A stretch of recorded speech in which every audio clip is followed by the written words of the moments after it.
তো আজকে হচ্ছে সানডে, ছুটির দিন। আর এমনি সময় খুব একটা বেশি রান্না করা হয় না, যেহেতু ওর অফিস থাকে। আর তো আজকে ছুটির দিন, আজকে বেশ অনেক কিছু রান্না করেছি, তো ভাবলাম আজকে তোমাদের সাথে শেয়ার করি। আর সানডেতে আমাদের বেশ অনেক কিছুই রান্না হয়, তো আজকে ভাবলাম তোমাদের সাথে শেয়ার করি আজকে কী কী বানিয়েছি। তো এই যে দেখতে পাচ্ছ, সব টেবিলে সাজিয়ে নিয়েছি। ভাত আছে, মাছ আছে, ডাল আছে, তোমাদের এক এক করে দেখায়। এইখানে আছে ভাত, ভাত এখান থেকে।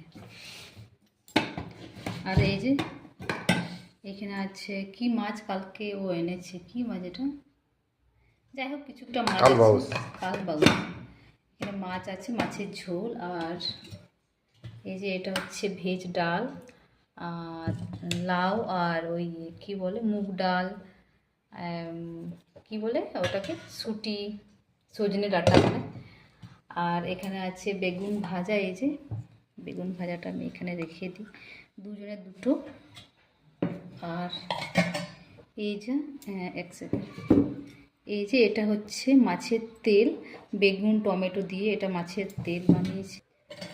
আর এটা হচ্ছে লাল শাক ভাজা বাদাম দিয়ে, এই যে